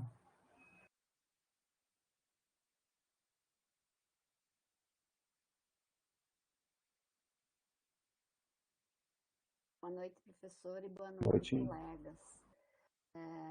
Ao ler os dois textos, eu fiquei tentando me situar o tempo e o espaço. Quando a Hannah coloca assim entre passado e o futuro, nós percebemos que as grandes descobertas de ciências foram, por mais que remonta antes, mas elas aconteceram no século XVI até o século XIX. E que elas influenciam o nosso presente e que são bases também para o nosso futuro. Então, não existe um conhecimento desenvolvido, uma aprendizagem desenvolvida, se não resgatarmos o conhecimento pré-existente já do passado. E a influência disso eu vejo que foi a fragmentação desse conhecimento. E as consequências, que eles ficaram mais focados no desenvolvimento da ciência quantitativa. Ou seja, quantificando o conhecimento de uma forma que fosse uma retribuição monetária à população e resolvendo os problemas em si da população humana. Até porque nessa fase, o meio ambiente ele era dado como infinito. Então, se concentrava nisso. E o futuro agora vem a ser o contrário. A valorização das ciências das áreas das humanas, aonde que concilia aquilo que foi separado quantitativamente para que ele consiga ter uma estabilidade de conhecimento no futuro. Ou seja, que nós, num sentido global, tenhamos prosperidade por muitos anos ainda. Então, passa-se a focar mais no estudo da sociedade, das ações humanas, e que mostra, então, a consequência da ciência. Quando ela fala de Einstein, se for ver, nós vivemos uma situação política abrangente que afeta a sociedade em geral, resquícios da ciência anterior e que nós evoluímos na aplicação dela.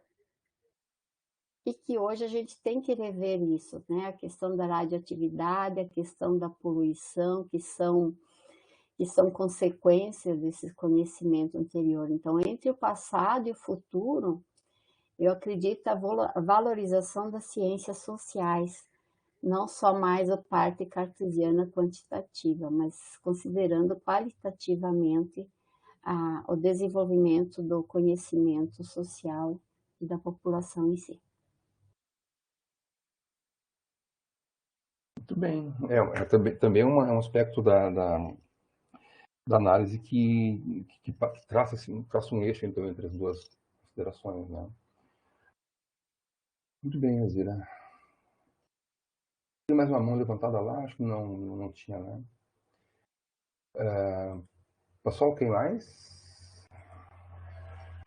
Tem uma hora ali que ele fala até de cientistas que nós, como chegamos no século XX, que a gente deixa simplesmente de tentar conhecer as coisas, né? Que também é necessário que a gente vá também conhecimento de nós próprios, né? Ele fala do paradigma da ciência moderna que se está em o próprio aprofundamento do permite ver que a fragilidade dos pilares que se funda mesmo na própria ciência, né? Então, ele até, eu estranhei até porque a Alzira estava falando agora, né? Elzira estava falando, né? Mas ele diz depois que tem no paradigma moderno, quebra essa questão do próprio Einstein falou, né? Do tempo e do espaço absoluto, porque existe uma relatividade de simultaneidade das coisas acontecerem, né? Então, tem algumas coisas que meio contrapõem também a ideia da Hannah também de passado para o futuro, né? Porque aqui, pelo menos quando ele menciona nas 4 condições teóricas da crise, né, do paradigma moderno, ele menciona essa questão da relatividade e da simultaneidade, né? Então, quebra essa questão de espaço, de tempo e espaço absoluto que o Newton dizia existir, né? Ele está fugindo da ideia centrada aí chamar de cartesianismo, talvez seja uma palavra diferente, mas de que aquilo que não pode ser medido não existe, né? Então só aquilo que é medido, só aquilo que é acho que é quantificável a palavra que ele usa ali, Só isso é que pode ser científico, só isso é que pode ser considerado, né? E, por exemplo, as discussões dentro das ciências exatas, por exemplo, não existiriam, né? E vejam que isso é uma tendência que a gente percebe hoje em dia aí, né? Uma prevalência enorme ainda a essas ciências exatas em comparação, em detrimento das ciências humanas, por exemplo, que a gente ainda consegue ainda entender e perceber ainda aí dentro desse mesmo paradigma que a gente está discutindo então aí, né? Mas nesse aspecto aí, nessa questão do quantificável ou não quantificável, né? Ele tem um trecho adiante lá, onde ele fala sobre comportamento, né? Comportamento humano. Deixa eu tentar achar aqui. Página 38, eu acho que está aqui para mim, tá? Tá assim, fala que o comportamento humano, ao contrário dos fenômenos naturais, então ele está separando aí o que vem das ciências humanas e o que vem das ciências da natureza, né? Não pode ser descrito, e muito menos explicado, com base nas suas características exteriores e objetiváveis, uma vez que o mesmo ato externo pode corresponder a sentidos de ação diferentes. Eu até poderia aqui incluir, então, sensações diferentes, né? Como é que se quantifica isso, né? Então, isso não existe na formação da personalidade, na formação do caráter, na formação do conhecimento do sujeito, né? Isso não vai poder fazer parte lá, então, se isso não é quantificado, né? Por isso a crítica, então, a essa ideia de conhecimento, né? Que vem através dos séculos aí, e ainda hoje está. Vejam o fato de surgir um novo paradigma, que é chamado de emergente, então significa a superação do anterior, né? O anterior segue sendo percebido, mas agora acompanhado de um outro para algumas situações, né? Então, um paradigma novo não exclui o anterior. Então, todas essas críticas que a gente percebe aí, que estão aí, continuam sendo percebidas, né? Mas hoje, né? Então, já com um outro olhar, olha de quem está lendo isso, né? Se consegue ir adiante, então, e perceber um novo paradigma para novas situações que complementam o anterior sem superar, sem desfazer com que existia lá então. Não sei se isso vai te responder o que tu estavas falando, mas acho que é um encaminhamento aí, né? E o que é importante aqui nesse texto do Boaventura é a compreensão da crise que se estabelece, né? A Hannah já tinha dito lá, crise na educação, né? Isso lá atrás, né? Metade do século passado, pós-guerra ali, né? E aqui o Boaventura, uns anos depois aí, traz a ideia da crise no paradigma que aí está, né? Eu não digo que aí estava, eu digo que aí está, porque ele continua, né? E a necessidade, então, de nós expandirmos para outra área do conhecimento a possibilidade, a capacidade do sujeito também se compor por lá, né? Ao contrário do que até então se colocava lá. Daniel.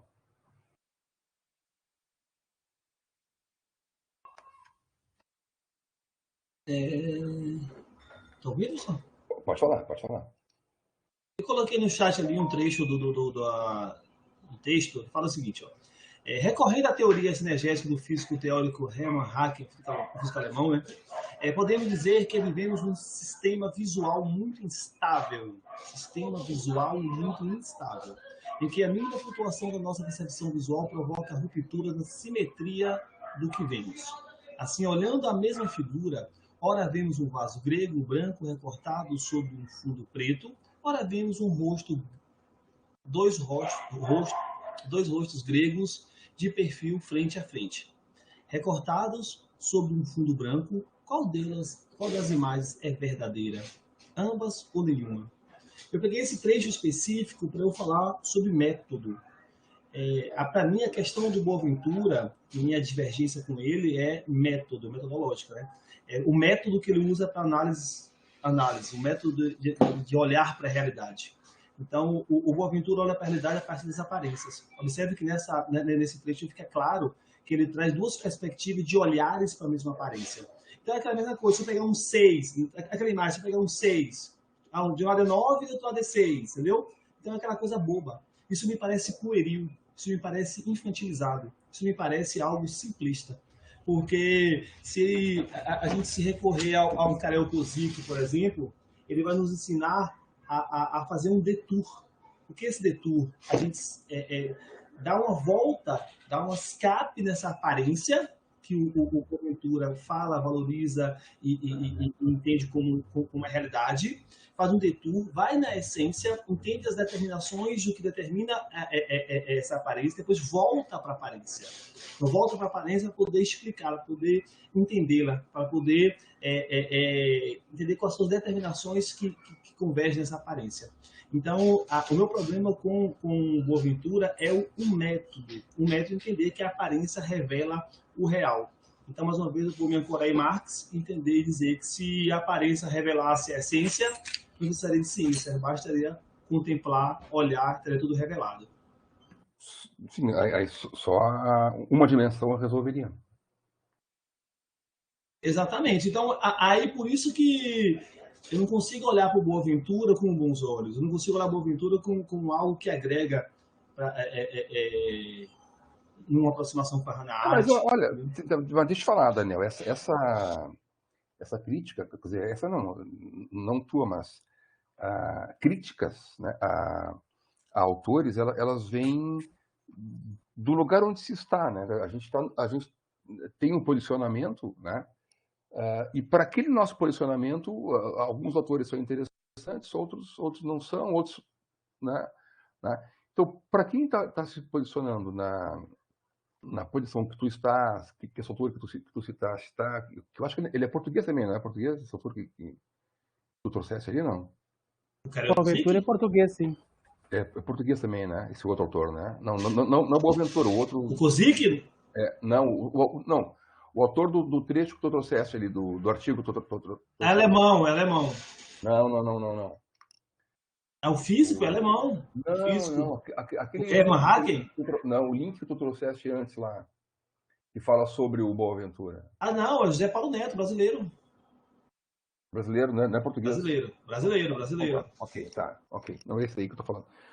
Então, a maneira de compreender um autor, ele tem a ver com a posição onde a gente está. Né? E nenhum autor vai ser unanimidade para ninguém. Por quê? Porque basta... quem está em uma posição, por exemplo, contrária a que esse autor está, vai defender... vamos usar o Boaventura, que é a discussão aqui, citando outras qualidades. Né? Então, a questão de ser adequado ou não ser adequado, de estar dentro de uma adequação, né, à leitura ou que se percebe, depende de onde a gente está lendo. Então, o mesmo texto, para quem está lendo de uma posição, vai permitir uma compreensão, porque tem uma outra, que não são compreensões diferentes, e nem tem certo e errado. São ideias particulares de quem está lendo ali. Cada um vai ler com a sua ferramenta de leitura, né? E aí, então, vai compreender de um jeito, vai se agradar. Vai compreender de um outro jeito, vai não se agradar. Dependendo de como está posicionado dentro já da sua história de leituras anteriores que tem aí. Mas é preciso que a gente sempre tenha um leque de leituras para que a gente evite uma coisa que se vê hoje em dia aí, que é uma leitura dentro de uma bolha. Né? Se eu for só ler aquilo que me satisfaz, eu não vou compreender aquilo que não me satisfaz. Né? Porque daí só vou ler coisas agradáveis. Tudo que eu ler vai ser agradável. Né? Mas ler aquilo que não satisfaz também vai ajudar a minha contribuição, vai contribuir com as minhas compreensões para eu entender o que está acontecendo em volta aí. É perigoso isso aí, professor. Isso é perigoso. Mas é importante, mas tu não pode te fechar só dentro. Não, claro que não, mas a questão que eu falo perigoso é como você disse, me parece que a gente pode cair numa vala, que é a vala da fluidez. a vala da fluidez, a vala do líquido, do que... depende do seu lugar de fala, depende da sua bagagem, da interpretação. Então, a gente pode cair nessa vala que ela vai ser ruim, se a gente pensar. Então, quando eu trago uma crítica ao método utilizado pelo Boaventura... E é justo. E não é pautado em opinião, é pautado em fatos. É um fato que o Boaventura trabalha com aparência. É um fato. E a partir dessa factualidade, não é minha opinião, é o que está lá colocado. E a partir desse fato, a mim, ele se faz menor por isso. Talvez para alguns ele possa se fazer suficiente por isso. Então, mas é o que está colocado. Eu quero dizer que eu não posso restringir a minha leitura só aquilo que me agrada. Eu tenho que também esticar a minha leitura. Sim. Eu leio Foucault. Foucault, e Foucault nega as classes. Foucault acha que o capitalismo é o fim. E eu preciso ler Foucault para poder criticar e entender o Foucault. Então é isso, né? Entendeu? Então, eu não vou ter minha vida inteira... Para que tu possa... Eu não posso passar minha vida inteira ancorado no capital e achar que aqui tem todas as respostas do mundo. Eu entendo que o Marx é necessário, mas não é suficiente para entender a realidade do mundo atual. É o perigo de... Que não é o que tu está fazendo, né? É o perigo de ficar só dentro de um contexto e não olhar para fora daquele contexto lá, né? Sim. Alguém levantou a mão aí? Bartira?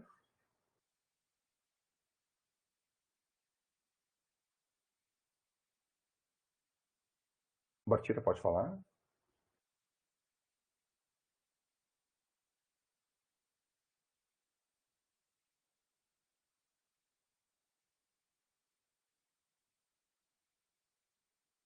Não?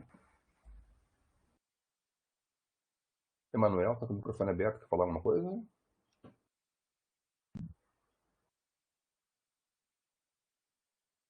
Não tô Desculpe, professor. Ouvindo, não, Bartira. Não foi tô ouvindo, não.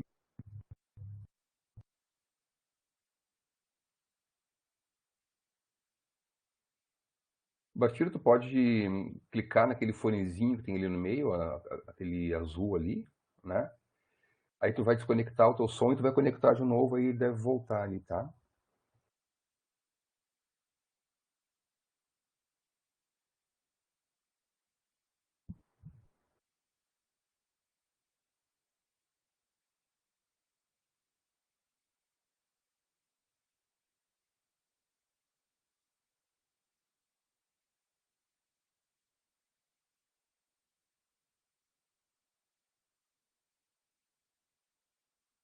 Tá?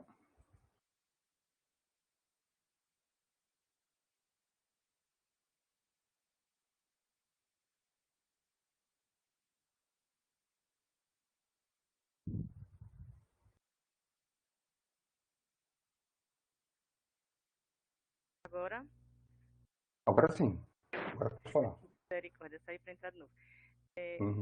Porque você falou na questão do que poderia ter sido linkado entre um texto e outro, já no finalzinho do texto de Boaventura, ele coloca um trecho, deixa eu ver a página 87, ele coloca assim: ressubjetivado, o conhecimento científico ensina a viver e traduz-se num saber prático que tem a ver, que ele fala que é a última característica da ciência pós-moderna, e tem a ver com o que eu tinha grifado em relação ao texto da Ana, que seria que só é possível conhecer e compreender aquilo que nós mesmos fizemos.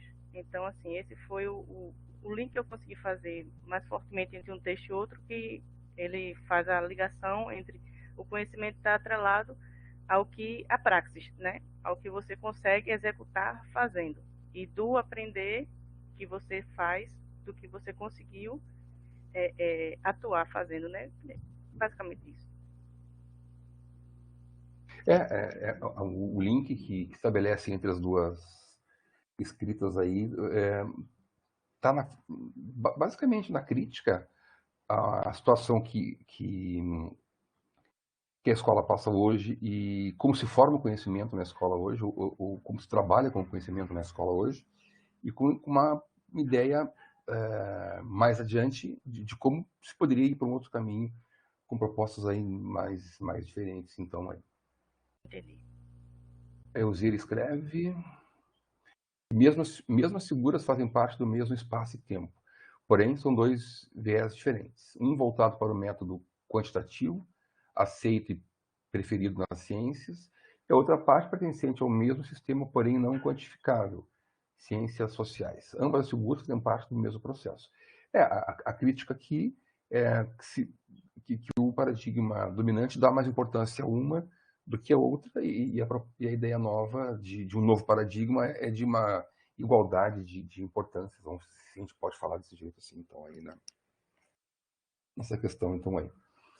A realidade, ela tem que ser comentada, tem que ser mostrada, né? Então, a gente precisa ser alertado, pelo menos, do que acontece, ou perto de nós, ou não tão perto de nós, então, aí. Gente, alguém mais? Se não estiver caminhando para o final, já são quase 2 horas aí de tela, já é um tempo bem avançado aí. Professor, está me escutando? Sim, pode falar. Eu não estava conseguindo abrir o meu microfone. Ali no do Boaventura, né, então só para assim, para completar o que o senhor está falando, ali onde diz que todo conhecimento científico natural é conhecimento científico social. Então, aí ele fala, né, que a distinção dicotômica entre as ciências naturais e ciências sociais deixou de ter sentido e utilidade. Essa distinção assenta numa concepção mecanicista da matéria e natureza, a que contrapõe com pressuposta evidência os conceitos de ser humano, cultura e sociedade. É bem como a colega já tinha falado lá, né, que tem que também as ciências sociais, né, ter a mesma, digamos, importância do que as ciências naturais. Eu acho que só para completar, então, um pouquinho, quando fala em novas formas de ensinar, quando falava lá no primeiro texto também sobre o autoritarismo, sobre o professor, a formação do professor, né? Hoje em dia a gente deve pensar nessa metodologia, que não é mais aquela metodologia antiga, fechada, né? Que a gente ensinava... como é que eu digo, a ciência dura, digamos assim, entre aspas, né? Mas eu ouvi também o senhor falando do Enem, eu fico triste também, porque eu sou professora de Química e eu tenho 2 horas aulas de Química por semana na escola pública. De que jeito que um aluno vai ter condições de fazer a prova do Enem do jeito que ela se apresenta? Eu fico muito triste. A prova de Química, ela foi bem ruim, assim, em termos de... Todos os anos ela né? De expectativa, né, para o aluno da escola pública, né, mas é o que está programado, essa é a programação, essa é a intenção, né, de quem faz todo esse movimento aí. Bem essa intenção mesmo, é não dar chance, porque a prova é preparada para quem tem uma carga horária semanal, assim, fora do contexto da escola pública. Professor, Oi, sim, Lara. Sim, pode falar. Eu queria, na verdade, fazer uma colocação que não está na linha de raciocínio de vocês, então acho que o senhor pode concluir antes, talvez, né? Achei que já tinham concluído, desculpa. Não, dessa colocação que foi feita, não, acho que sim, acho que concluímos. Certo. Quer falar sobre? Eu acho que assim, gostaria de ter tido mais tempo para ler, a gente tenta conciliar e não consegue assentar, assim, né? Estudei, mas não compreendi tudo, faz parte do processo também. Mas eu acredito que com um pouco que a gente conseguiu dialogar aqui na aula, eu encontro a relação entre os textos que no que a Hannah coloca que a gente, algo do que eu tirei, né, com minhas palavras aqui, que a gente não pode ensinar, educar nosso aluno com vistas em um mundo que já está dado, né, o conhecimento científico, essa verdade absoluta, mas perceber que esse mundo está em constante ruína, ela traz assim, né? E portanto, constante transformação também. E que então a escola ela tem que aliar, né? Não é nem negar tudo que foi construído, e também não negar esse vir a ser, né? Esse espaço talvez aí trazendo o ócio do que o colega traz lá, né? Uma das coisas que entraria nesse espaço da criança poder, do aluno poder ter esse vir a ser, assim, e que isso tem a ver, né, com a crise de autoridade que a gente encontra na escola e que na sociedade também, né, se traz muito esse questionamento a respeito da validade da ciência, né, porque se nós formos ver uma das perguntas que traz no segundo texto, naquela discussão do Rousseau ali no Boaventura, o quanto que os fatos decorrentes da Revolução Científica, eles nos ajudam hoje a viver melhor enquanto humanidade, né? Que é uma das questões que as pessoas se contrapõem, assim, à validade do conhecimento científico. E nisso entra o senso comum, que não pode ser negado, mas que ele não consegue ter uma visão ampla da ciência, né?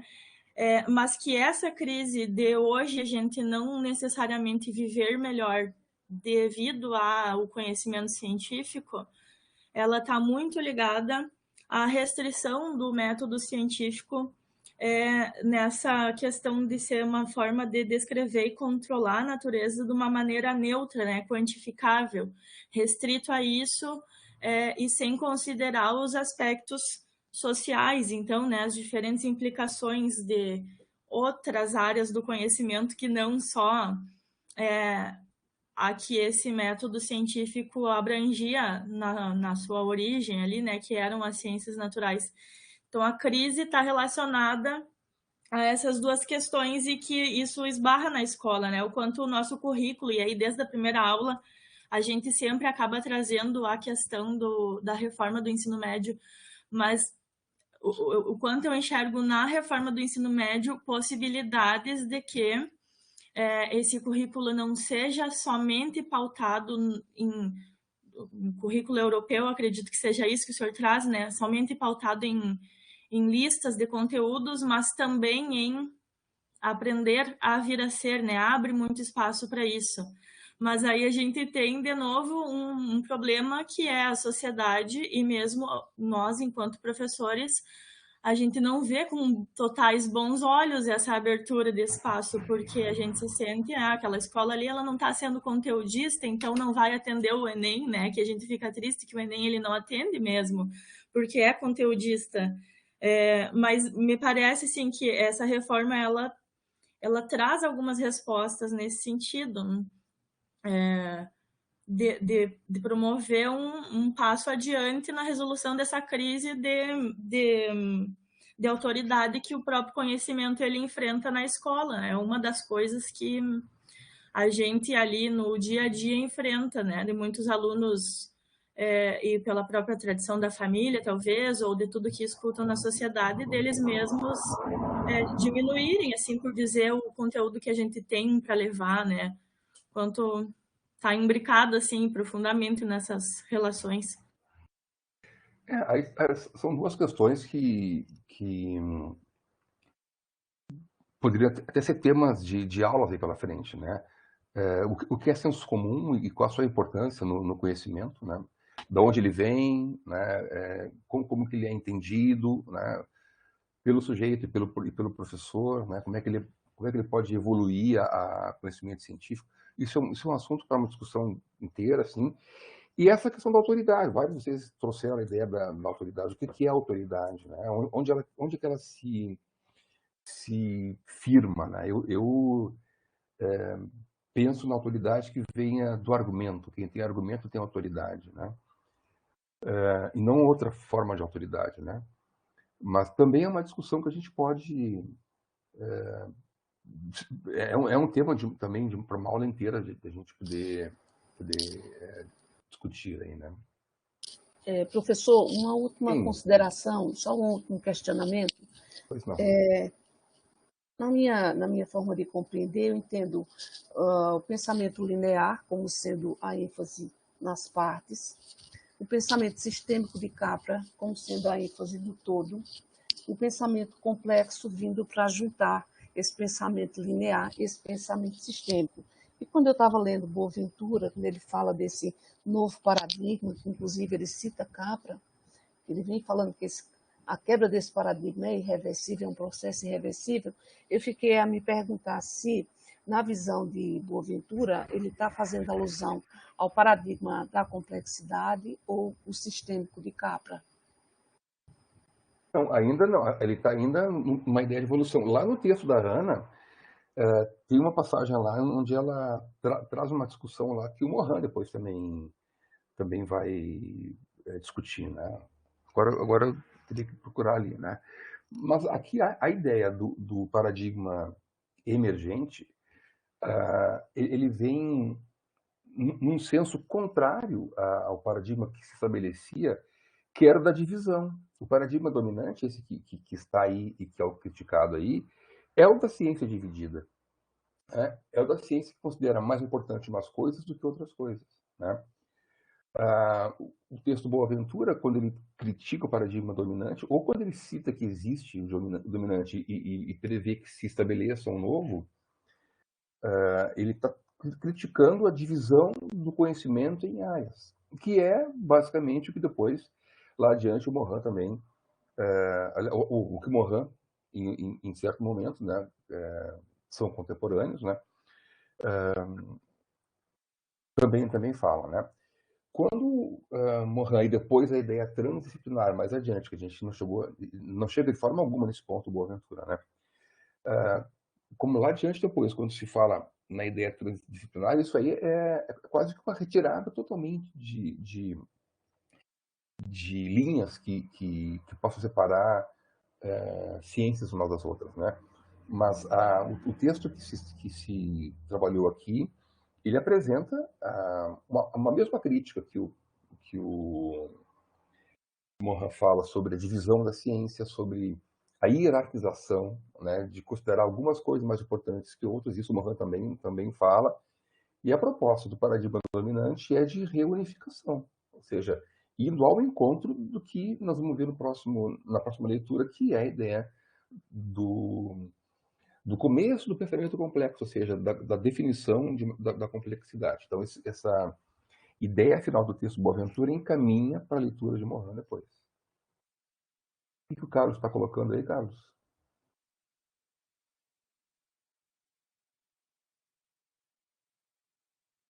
Um outro link para algum artigo também, possivelmente, né?